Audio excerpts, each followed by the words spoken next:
এজন্য নিজেকে প্রতিষ্ঠিত করার জন্য প্রতিযোগিতা করতে হবে। কি করতে হবে? প্রতিযোগিতাতে নামতে হবে। ভালো কাজের প্রতিযোগিতা। ইয়াংরা করবে কি কাজের প্রতিযোগিতা? তাআওয়ানু আলাল বিররি ওয়াত তাকওয়া ওয়ালা তাআওয়ানু আলাল ইসমি ওয়াল উদওয়ান। ভালো কাজের প্রতিযোগিতা করো, কল্যাণমূলক কাজের প্রতিযোগিতা করো।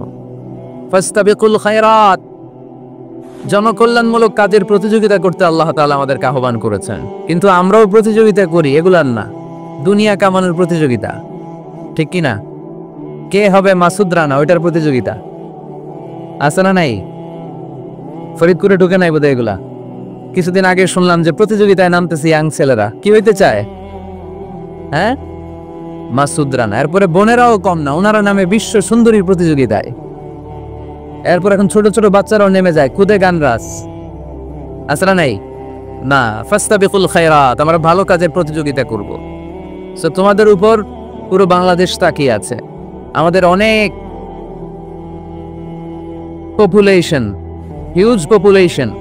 এই জনসংখ্যাকে যদি আমরা জনশক্তিতে রূপান্তরিত করতে পারি তাহলে আগামীর বাংলাদেশ হবে উজ্জ্বল বাংলাদেশ, ডিজিটাল বাংলাদেশ, ঠিক না? আল্লাহ আমার এই 56,000 বর্গমাইলের বাংলাদেশকে তুমি কবুল করে নাও। সম্মানিত শুধু আমি আর অতিরিক্ত কথা না বাড়িয়ে সরাসরি মহাবিশ্বের মহাবিশ্বয় মহাগ্রন্থ আল কোরআন আল কারীমের তাফসীরের দিকে চলে যাচ্ছি। আমি আপনাদের খেদমতে সূরাতু আল ইনশিরাহ থেকে তেলাওয়াত করেছি।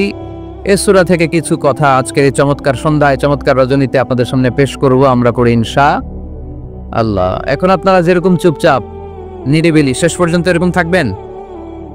আমার ঘড়িতে এখন বাজে 10:15। কটা পর্যন্ত থাকবেন? সারা রাত আপনারা থাকেন। আমার একটু যাওয়ার ব্যবস্থা করে দিন এদিক দিয়ে আমার এক্সিট করে দিলে হবে। তো আমরা খুব লম্বা চড়া কথা বলবো না। সূরাতু আল ইনশিরাহ, সূরাতু আল ইনশিরাহ। কোরআনের কোন কোন নুসখায় এই সূরাটাকে বলা হয় সূরাতু আশ-শারহ। কোথাও আশ-শারহ, কোথাও আল ইনশিরাহ। ইনশিরাহ মানে প্রশস্ত করে দেয়া। এমন ভাবে ইসলামের সত্যতাকে আল্লাহ তাআলা আপনার সামনে তুলে ধরবে, ইসলামের জন্য আপনার হৃদয়টা প্রশস্ত হয়ে যাবে। অথবা এই সূরার নাম সূরাতু আশ-শারহ। শারহ মানে কি? কে বলতে পারে দেখি? শারহ মানে কি? হ্যাঁ, ব্যাখ্যা, বিশ্লেষণ। শারহ মানে ব্যাখ্যা করা, বিশ্লেষণ করা। ইসলামটাকে আল্লাহ তাআলা বিশ্বনবীর কাছে এমন ভাবে তুলে ধরেছেন, ইসলামটা বিশ্বনবীর হৃদয়ে একেবারে ক্রিস্টাল ক্লিয়ার হয়ে গিয়েছে, একেবারে ব্যাখ্যা হয়ে গিয়েছে। সুবহানাল্লাহ পড়ে। শারহ দেখবেন অনেক তাফসীরে শারহ আছে, হাদিসের শারহ আছে। যেমন উমদাতুল কারি আলা শারহিল বুখারী, বুখারীর শরহ। তারপর ফাতহুল মুনঈম আলা শারহি মুসলিম, তুহফাতুল আহওয়াজি আলা শারহি তিরমিজি। এই হাদিসের কিতাবগুলো শরহ হয়, ব্যাখ্যা হয়। সো আল্লাহ তাআলা বিশ্বনবীর কাছে এমন ভাবে ইসলামটাকে তুলে ধরেছেন, ইসলামটা বিশ্বনবীর কাছে ক্রিস্টাল ক্লিয়ার।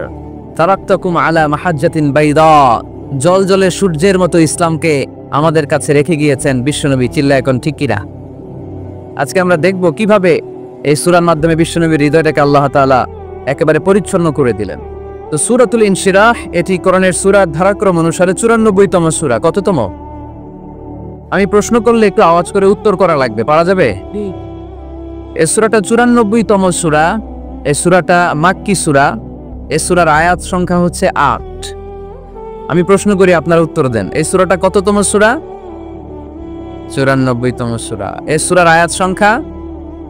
সূরাটি মাদানী সূরা। কি সূরা? মাক্কি সূরা। মনে থাকবে? এই সূরার ভেতরে আল্লাহ তাআলা বিশ্বনবী সাল্লাল্লাহু আলাইহি সাল্লামকে কনসোলেশন করেছেন, কন্ডোলেন্স করেছেন, সান্ত্বনা দিয়েছেন। এটা মোটিভেশনাল সূরা, এটা পেইন রিলিভিং সূরা। যাদের অন্তরে ব্যথা, জ্বালা, যন্ত্রণা, যারা কষ্টে জর্জরিত, তাদের জন্য এই সূরার ভেতরে পেইন রিলিফ পিল দিয়ে দিয়েছে কে? ইযা ইশতাদ্দাত বিকাল বালওয়া ফাফাক্কির ফি আলাম নাশরাহ ফাউসরুন বাইনা ইউসরাইনি ইযা ফাক্কারতাহু তাফরাহ। যখন তোমার মন খারাপ হয় তুমি সূরা ইনশিরাহ তেলাওয়াত করো, কারণ সূরা ইনশিরাহর ভেতরে আল্লাহ এমন মোটিভেশনাল কথা রেখে দিয়েছেন, এমন ইন্সপায়ারেশন রেখে দিয়েছেন, আপনি পড়লেই আপনার হৃদয়টা শীতল হয়ে যাবে।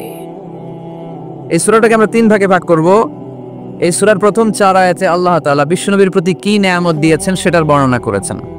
প্রথম 4 আয়াতে নেয়ামতের বর্ণনা, তারপরের 2 আয়াতে বিশ্বনবীকে দিয়েছেন সান্ত্বনা, আর শেষ 2 আয়াতে দিয়েছেন দিক নির্দেশনা। খেয়াল করে শুনেন, প্রথম 4 আয়াতে তিনি দিয়েছেন নেয়ামতের বর্ণনা, পরের 2 আয়াতে তিনি দিয়েছেন আমার প্রিয় নবীকে সান্ত্বনা, আর শেষ 2 আয়াতে তিনি বিশ্বনবীকে দিয়েছেন নির্দেশনা। দেখি মনে রাখতে পেরেছেন কিনা? প্রথম 4 আয়াতে নেয়ামতের বর্ণনা, পরের 2 আয়াতে সান্ত্বনা, শেষ 2 আয়াতে দিক নির্দেশনা। তার মানে প্রথম 4 আয়াতে মার্সি এন্ড দ্য বাউন্টিজ, পরের 2 আয়াতে condolence and consolation, and finally শেষ 2 আয়াতে গাইডলাইন। তা আসুন আমরা দেখি কি সান্ত্বনা দিল, কি নিয়ামতের বর্ণনা দিল। আল্লাহ বললেন, আলাম নাশরাহ লাকা সাদরাক, নবী হে, আমি কি আপনার হৃদয়কে উন্মোচিত করে দেইনি? আমি কি আপনার বক্ষদেশকে প্রশস্ত করার মাধ্যমে সত্যকে আপনার সামনে তুলে ধরিনি? বিল ঈমান ওয়া বিনূরিল কোরআন, কোরআনের নূর দিয়ে আর ঈমান দিয়ে আপনার হৃদয়টারে প্রশস্ত করে দিয়েছে কে? ফামাই ইউরিদিল্লাহু আন ইয়াহদিয়াহু ইয়াশরাহ সাদরাহু লিল ইসলাম, যাকে আল্লাহ হেদায়েত দিতে চায়, যাকে আল্লাহ হেদায়েতের পথের পথিক বানাতে চায়, তার জন্য, ইসলামের জন্য তার হৃদয়টাকে আল্লাহ খুলে দেন। বিশ্বনবীর হৃদয়টা এরকম খুলে গেল। বিশ্বনবী টের পেলেন ইসলাম ছাড়া মানবতার মুক্তির আর কোনো সম্ভাবনা নাই। ইসলাম মানুষের মুক্তি নিশ্চিত করতে পারে। ইসলাম দিয়ে এই ঘুণে ধরা সমাজকে ঠিক করা যাবে। ইসলামকে যদি প্র্যাকটিস করা না যায়, তাহলে এই মজুদদারির যে সমস্যা বাংলাদেশে চলছে, এটাকে বন্ধ করা যাবে না।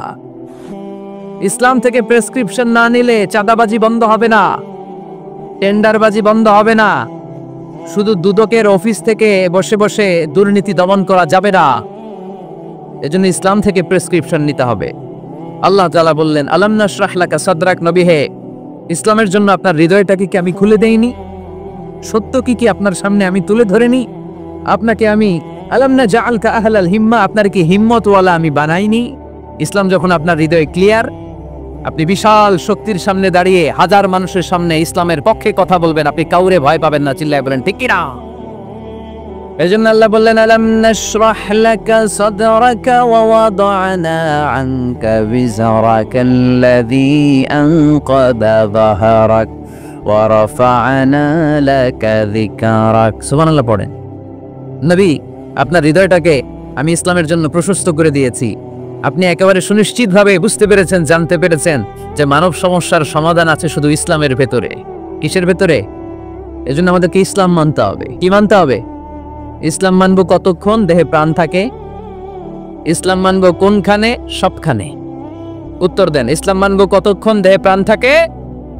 ইসলাম মানবো কোনখানে? রাজি আছেন নাকি ভাগাভাগি করবেন? কিছু ইসলাম, কিছু মন মতো। মসজিদ, মাহফিল, মাদ্রাসা ইসলাম, আর গোটা দুনিয়াটা মন মতো। এরকম ভাগাভাগি করা যাবে না, খবরদার। ইসলাম মানবতার মুক্তির সোপান। বিশ্বনবী এটা নিশ্চিত হলেন। বিশ্বনবীর হৃদয়টারে উজালা করে দিল কে? আলাম নাশরাহ লাকা সাদরাক, হে নবী, আপনার হৃদয় কি আমি খুলে দেইনি? হৃদয় খুলে দেয়া মানে হৃদয়ের মধ্যে হিম্মত তৈরি করে দেয়া। সাইয়েদনা মূসা আলাইহিস সালাম এই দোয়াটা আল্লাহর কাছে করেছিলেন, রব্বি ইশরাহলি সাদরি ওয়া ইয়াসসিরলি আমরি, আল্লাহ আমার কাজ সহজ করেন, আমার হৃদয়টারে আপনি খুলে দেন। সাইয়েদনা মূসা আলাইহিস সালাম আল্লাহর কাছে চেয়েছেন আল্লাহ যেন হৃদয় খুলে দেয়, কিন্তু আমার নবী চাওয়ার আগেই আমার নবী হৃদয়টারে খুলে দিয়েছে কে? আবার অনেক মুফাসসিরিনে ইকরাম বলেছেন এখানে শারহে সাদর দ্বারা শাক্কু সাদর উদ্দেশ্য, মানে সিনা চাক। আমার নবীর জীবনে পুরো জিন্দেগিতে 3 বার সিনা চাক হয়েছিল। কয়বার? সিনা চাক মানে বক্ষ বিদীর্ণ করা, ইংরেজিতে বলে ওপেন হার্ট সার্জারি। কি বলে? আপনাদের এই এলাকায় কারো হয় নাই? শুনছেন না এটা? ওপেন হার্ট সার্জারি, গলা থেকে নাভি পর্যন্ত একেবারে কেটে ফেলে। বিশ্বনবীকে এবার 3 বার এভাবে ওপেন হার্ট সার্জারি করা হয়েছে। একবার যখন বিষ্ণু ঈসা ইসলাম বনু সাদ গোত্রে ছিল তখন, দ্বিতীয়বার যখন কোরআন নাজিল হবে তার আগ দিয়ে তখন, 3 নম্বরে বিষ্ণু ঈসা ইসলামকে যখন ঊর্ধ্ব জগতের অনেক দামি দামি জিনিস দেখানো হবে ওই মেরাজ রজনীর সময়টাতে, তখন কোন সুবহানাল্লাহ। বিশ্বনবী বলেন, আমি উম্মে হানির ঘরে শুয়েছিলাম, আমাকে ছাদ 2 ভাগ করে ছাদের উপর দিয়ে নিয়ে হাতিমে কাবাতে শুইয়ে দেয়া হলো, গলা থেকে নাভি পর্যন্ত ছিঁড়ে ফেলা হলো, আমার হৃদয়টাকে বের করে জমজমের পানি দিয়ে ক্লিন করা হলো, আমার হৃদয়ে জ্ঞান, আমার হৃদয়ে ঈমান আর প্রজ্ঞা দিয়ে পরিপূর্ণ করা হলো। অনেক মুফাসসিরিনে ইকরাম বলেছেন, আলাম নাশরাহ লাকা সাদরাক মানে হচ্ছে, হে নবী, আমি কি আপনার বক্ষ বিদীর্ণ করি নাই? কেউ কেউ বলেছেন এটা দ্বারা উদ্দেশ্য হচ্ছে বিশ্বনবীর বক্ষ বিদীর্ণ করার মধ্য দিয়ে বিশ্বনবীকে আল্লাহ তাআলা ব্রড মাইন্ডেড বানিয়েছেন। সুবহানাল্লাহ পড়েন। বিশ্বনবী কি ন্যারো মাইন্ডেড ছিলেন? কি ছিলেন? জোরে বলেন, আরো জোরে। ব্রড মাইন্ডেড, উদার, আকাশের মতো বিশাল, সাগরের মতো বিশাল, পাহাড়ের মতো সুউচ্চ ছিল বিশ্বনবীর হৃদয়, ঠিক কিনা? শুধু মুমিনদের জন্য এই বিশ্বনবীর হৃদয়ে মায়া ছিল না, কাফেরদের জন্য মায়া ছিল। সুবহানাল্লাহ পড়েন। রাহমাতাল লিল আলামিন, আমার নবী কি ছিল? সবাই বলে ওমা আরসালনাকা ইল্লা রাহমাতাল লিল আলামিন, I have sent you as a mercy for the entire universe. নবী হে, আমি আপনাকে গোটা বিশ্বের সবার জন্য রহমত করে প্রেরণ করেছি। রাহমাতাল লিল আলামিন, আল্লাহ এখানে চাইলে বলতে পারতেন রাহমাতাল লিল মুসলিমিন, নবী আপনি শুধু মুসলিমদের জন্য রহমত, এটা বলছে কি? নবী আপনি শুধু মুত্তাকিদের জন্য রহমত, বলছে? চাইলে বলতে পারতেন নবী আপনি শুধু রাহমাতাল লিল মুসাল্লিন, যারা মসজিদে যায় মুসল্লি নামাজ পড়ে তাদের জন্য রহমত, বলেছে? কি বলছে? রাহমাতাল লিল আলামিন, I have sent you as a mercy for the entire universe, গোটা বিশ্বের জন্য আপনি রহমত। সুবহানাল্লাহ পড়েন। সবার জন্য রহমত, সবার জন্য হৃদয় দিল দরিয়া। এজন্য তিনি ছিলেন ব্রড মাইন্ডেড, কখনো মানুষের ক্ষতি করতে চাইতেন না। এমনকি যুদ্ধের ময়দানে যেখানে আপনি প্রতিপক্ষকে আঘাত করবেন সেখানেও বিশ্বনবী ক্ষয়ক্ষতিকে মিনিমাইজ করার ট্রাই করতেন। তিনি যখন খায়বার দুর্গে আক্রমণ করবেন তার মিলিটারিকে, বিষ্ণু ইসা ইসলাম মিলিটারিকে 5 ভাগে ভাগ করতেন। 5 ভাগে ভাগ করতেন। কি কমান্ডার ছিলেন তিনি! এক ভাগের নাম মুকদ্দমাতুল জাইশ, ফ্রন্ট উইং।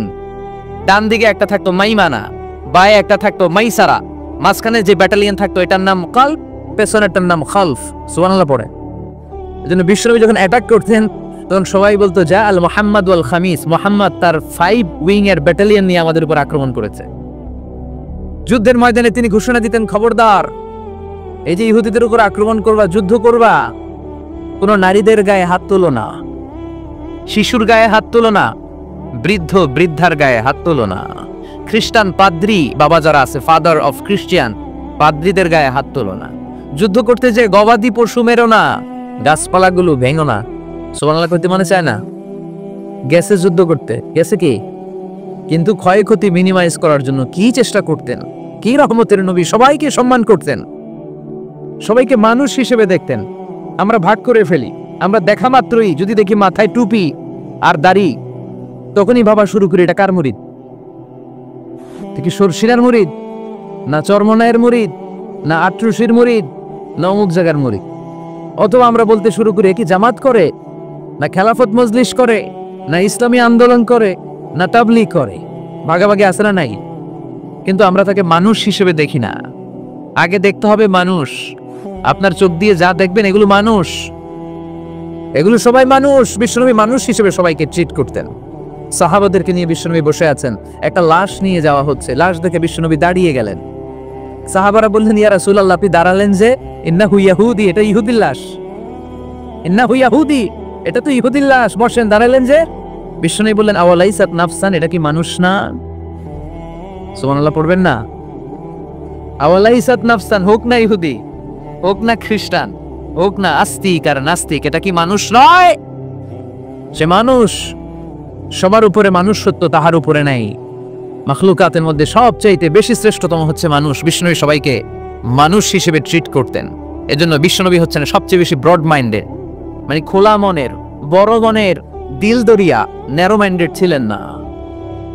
আমরা ন্যারো মাইন্ডেড, আমরা অল্পতে ঝগড়া বাঁধিয়ে দেই, আমরা অল্পতে অন্যকে গালমন্দ করি, আমরা অল্পতে ভাগাভাগি করি। ভাগাভাগি করবেন না, সহজ করে ইসলামকে উপস্থাপন করুন। আর দিন ইউসরুন লা উসরা ফি। আমার প্রিয় ফরিদপুরের ভাইয়েরা, দিন সহজ, এটার মধ্যে কাঠিন্যতা নাই। আমরা এটাকে কঠিন বানাইছি। আমি প্রায় বিভিন্ন মাহফিলে বলি যে আল্লাহ ছাড় দেয় কিন্তু মাওলানা ছাড় দেয় না। আছে না নাই? আল্লাহ ঠিকই ছেড়ে দিয়েছে। মৌলভী ছাড় দেয় না। বিশ্বনবী সাহাবাদেরকে নিয়ে বসা, এক বেদুইন এসে মসজিদের ভিতরে উট ঢুকায় দিছে, মসজিদে নববীতে, আর মসজিদের মাঝখানে বসে পেশাব করা শুরু করে দিস। আপনাদের এখানে ফরিদপুরের সবচেয়ে বড় মসজিদ কোনটা? কি নাম? এই কেন্দ্রীয় জামে মসজিদের ভিতরে যদি এক হিন্দু ঢুকে পেশাব শুরু করে কি করবেন? হ্যাঁ, ওই কয় কোবাইলামু তো আবেগে ওরে পিটানো শুরু করবে সবাই। সাহাবারাও তাই শুরু করলেন, মারতে উদ্ধত হলেন। বিশ্বনবী বললেন, এই রাখো রাখো, ওরে পেশাব করতে দাও, পেশাব করতে দাও। এর কারণ কেউ যখন ইউরিন পাস করে, স্টুল পাস করে, তখন এটা তাকে ধীরে সুস্থে করতে দিতে হয়।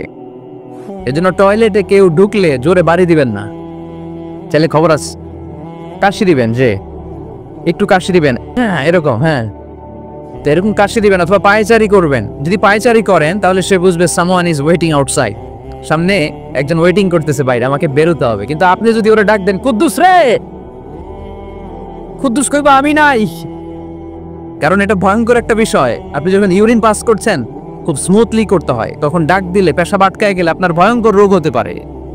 কি ফিলোসোফার ছিলেন, কি বড় ডাক্তার ছিলেন বিশ্বনবী মুহাম্মদ সাল্লাল্লাহু।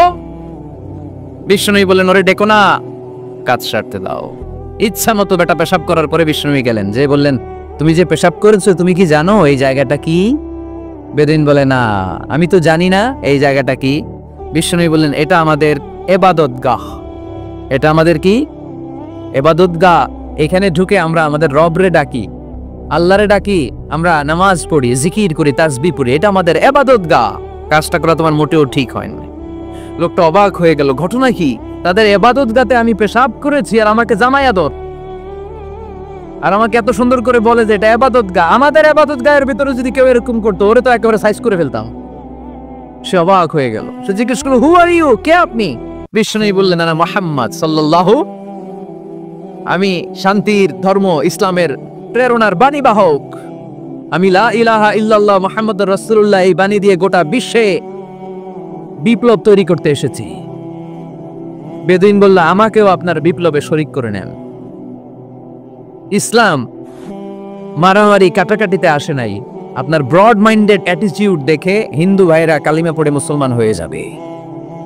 এজন্য আল্লাহ বললেন, আলাম নাশরাহ লাকা সাদরাকা ওয়া ওয়াদা'না আনকা বিজরাক আল্লাযী আনকাদা যাহরাক ওয়া রাফা'না লাকা যিকরাক। সুবহানাল্লাহ পড়েন। এই হলো বিশ্বনবীর উপর প্রথম নেয়ামত। 2 নম্বরে আল্লাহ বললেন, ওয়া ওয়াদা'না আনকা বিজরাক আল্লাযী আনকাদা যাহরাক। নবী হে, আমি আপনার পিঠ থেকে বিশাল বোঝাটা নামিয়ে দিয়েছি। সুবহানাল্লাহ পড়েন। কি নামিয়ে দিয়েছি? বোঝা। উত্তর করতে হবে, রেসপন্স। এটা তাফসীর মাহফিল, এটা হচ্ছে ক্লাসের মতো, যে কথা বলে শিক্ষক আর আমরা সবাই ছাত্র, ঠিক কি না? বোঝা নামিয়েছি নবী। কি নামিয়েছি? তাফসীরে 2টা এসেছে, ভিজরুন মানে বোঝা, ভিজরুল যাম পাপের বোঝা, আর একটা হচ্ছে ভিজরুল গাম চিন্তার বোঝা। বিশ্বনবীর কোনো পাপ নাই, বিশ্বনবীর সব কিছুকে মাফ করে দিয়েছে কে? লিয়াগফিরা লাকাল্লাহু মা তাকদ্দামা মিন যামবিকা মা তাআখার। নবী আপনার আগেরও গুনাহ নাই, আপনার পরেরও গুনাহ নাই, আপনি নবী মাসুম, আপনার গুনাহ নাই, আপনি নিষ্পাপ। নবীদের গুনাহ হয় না। আহলুস সুন্নাহ ওয়াল জামাআতের আকীদা হচ্ছে নবীরা মাসুম, নবীদের জীবনে কোনো গুনাহ হয় না। চিৎকার করে বলেন ঠিক কি না? ও নবী, ওয়াদা'না আনকা বিজরাক, আপনার এই বোঝা আমি নামিয়ে দিয়েছি। বিশ্বনবী ভাবতেন 40 বছর বয়সে আমি নবী হলাম, তার আগে যা করলাম আল্লাহ এটা কি করবে?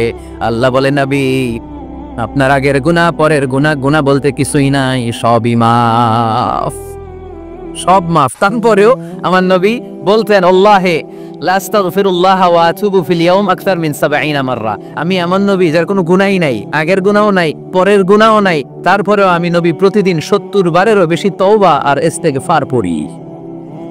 আমাদের জন্য শিক্ষা। তাহলে আল্লাহ বললেন, ওয়া ওয়াদা'না আনকা বিজরাক, পাপের বোঝা আমি নামিয়ে দিলাম। বিশ্বনবীর কোনো পাপ নাই, পাপ মুক্ত। তাফসিরে 2 নম্বরে এসেছে ভিজরুল গাম চিন্তার বোঝা। বিশ্বনবী সব সময় আমাদেরকে নিয়ে চিন্তা করতেন। কাকে নিয়ে চিন্তা? কথা বলেন। আমাদেরও চিন্তা আছে না নাই? কিসের চিন্তা? হ্যাঁ, টাকার চিন্তা। ফরিদপুরের ভাইদের টাকার চিন্তা। আর কিসের চিন্তা আপনাদের? হ্যাঁ, উম্মতের চিন্তা। মাশাআল্লাহ, এই ভাই উম্মতকে নিয়ে ভাবে। আপনাদের আর কার কি নিয়ে চিন্তা বলেন? পেটের চিন্তা। এদিকে পাওয়া গেছে পেটের চিন্তা, এদিকে বউয়ের চিন্তা,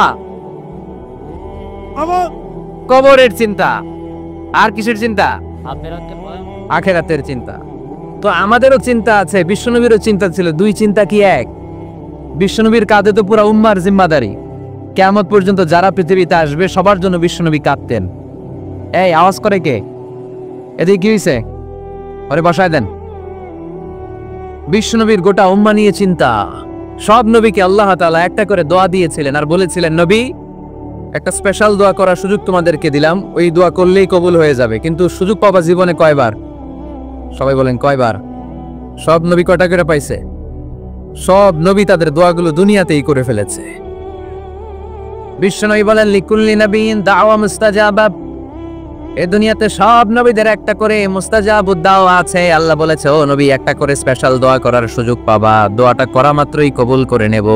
বিশ্বনবী বললেন এই পৃথিবীর বুকে যত নবী রাসূল দুনিয়ায় এসেছে সব নবীরা তাদের স্পেশাল দোয়া দুনিয়ায় করে ফেলেছে, ইল্লা আনা, কিন্তু আমি করি নাই। বিশ্বনবী বললেন ওয়া ইন্নী আখতাবিউ দাওয়াতি শাফাআতান লি উম্মতি ইয়াউমাল কিয়ামাহ, আমি আমার স্পেশাল দোয়াটা করি নাই, আমার স্পেশাল দোয়াটা আমি আমার গুনাহগার উম্মতকে বাঁচানোর জন্য কিয়ামত পর্যন্ত রেখে দিয়েছি।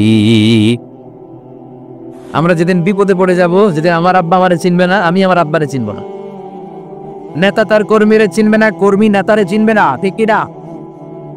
পীর সাহেব মরিদরে চিনবে না, মরিদ পীর সাহেবরে চিনবে না, স্বামী তার স্ত্রীরে চিনবে না, স্ত্রী তার স্বামীরে চিনবে না। নবী থেকে শুরু করে, অলি থেকে শুরু করে, শহীদ থেকে শুরু করে সবার মুখে একটাই জিকির, ইয়া নাফসি ইয়া নাফসি ইয়া নাফসি।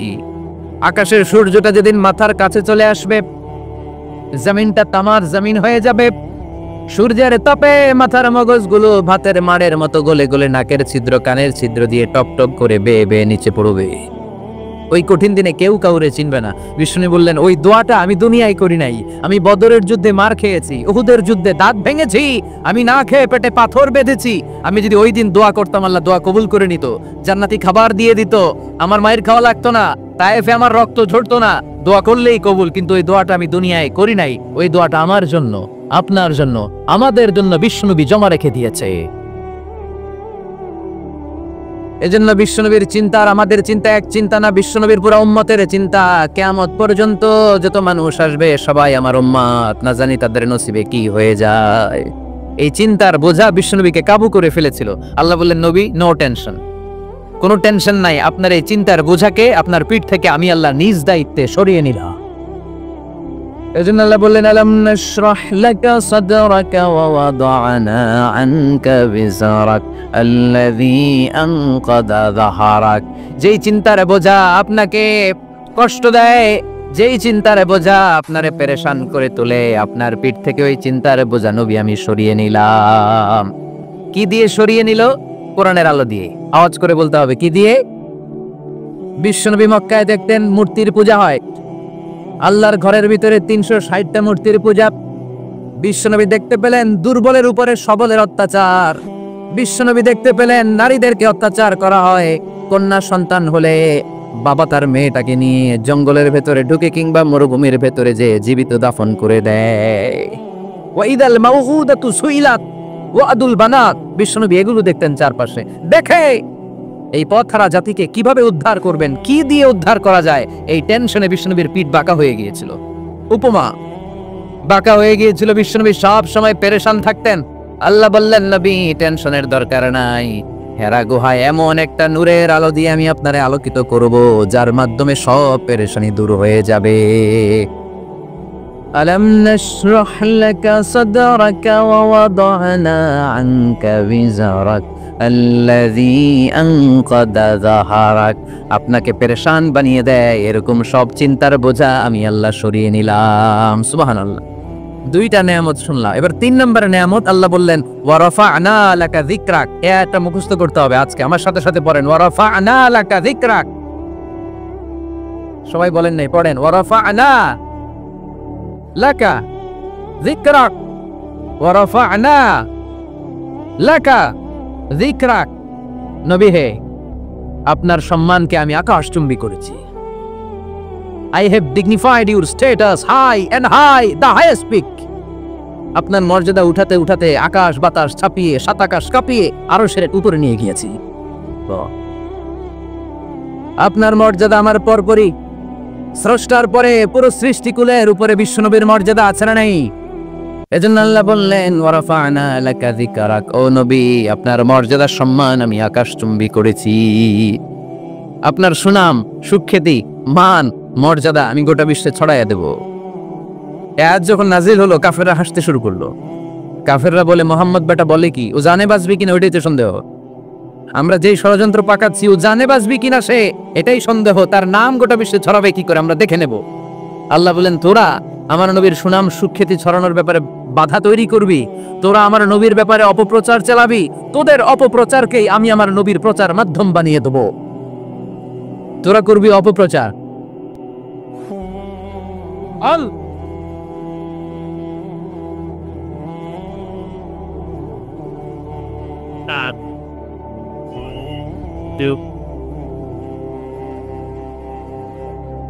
তোদের অপপ্রচারকে আমি আমার নবীর জন্য প্রচার মাধ্যম বানিয়ে দেব।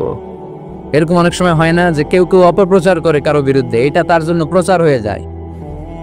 কেউ অপপ্রচার চালায়, আল্লাহর মেহেরবানিতে ওইটা তার পাবলিসিটি হয়ে যায়। তার আলাদা করে প্রচার বিভাগের টিম তৈরি করা লাগে না, তার বিরোধীরাই তার প্রচার বিভাগের কাজে নেমে পড়ে। বিষ্ণু বললেন তোরা, আল্লাহ বললেন তোরা আমার নবীর সুনাম সুখ্যাতিকে থামাবি, তোদের মাধ্যমে আমি বিশ্বনবীর সুনাম সুখ্যাতি গোটা বিশ্বে বুলন্দ করে দেব। আবু জাহেল ঘোষণা দিল, খবরদার, হজের মৌসুম, হাজী সাহেবরা গোটা বিশ্ব থেকে আসবে, আমার দলের কর্মীরা তোরা যেটা করবি সেটা হচ্ছে হাজীদের কাছে যে বলবি মক্কায় নতুন এক পাগল আসছে, নতুন এক জাদুকর আসছে, নাম মোহাম্মদ। নাউজুবিল্লাহ পড়বেন না। খবরদার হাজী সাহেবেরা এই পাগলের কাছে যেও না। সব হাজিরা গোটা বিশ্ব থেকে এসে মক্কার মিনা প্রান্তরে তাঁবুর ভিতরে ঢুকেছে, আর আবু জাহেলের টিম মেম্বাররা সব তাঁবুর ভিতরে উকি মাইরা কয়, খবরদার, নতুন পাগল আইছে। সবাই কয় নাম কি? কয় মোহাম্মদ। নতুন পাগল এসেছে, নাম মোহাম্মদ। নতুন জাদুকর এসেছে, তার নাম মোহাম্মদ। খবরদার, তার কাছে যেও না, তার কথা শোনো না, শুনলে তোমরাও পাগল হয়ে যাবা, তোমরাও পাগল হয়ে যাবা। সে এত বড় জাদুকর, মুহাম্মদ সাল্লাল্লাহু আলাইহি ওয়াসাল্লাম এত বড় জাদুকর, তার জাদু দেখলে, তার কথা শুনলে হাজবেন্ড ওয়াইফের মধ্যে সম্পর্ক বিচ্ছিন্ন হয়ে যায়। সে এত বড় জাদুকর, তার কথা শুনলে বাবা আর ছেলের সম্পর্ক ছিন্ন হয়ে যায়। সে এত বড় জাদুকর, তার কথা শুনলে বন্ধু বন্ধু আলাদা হয়ে যায়।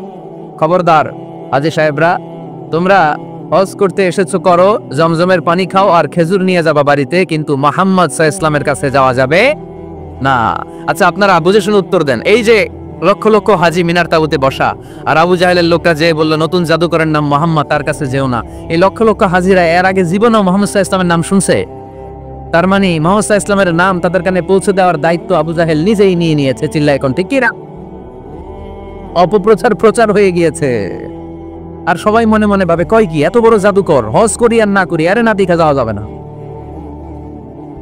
হজ তাড়াতাড়ি কোন রকম সাইরা এই জাদুকরের কাছে আগে যাবো, দেখি কেমন জাদু দেখায়, দেখি কত বড় ম্যাজিশিয়ান, দেখি তো কত বড় পাগলের। কারণ আল ইনসানু হারিসুন আলা মা মুনিআ, মানুষকে যেটা নিষেধ করা হয় বেশি মানুষ এটা করতে চায়। যদি বলি ওদিকে যাবি না,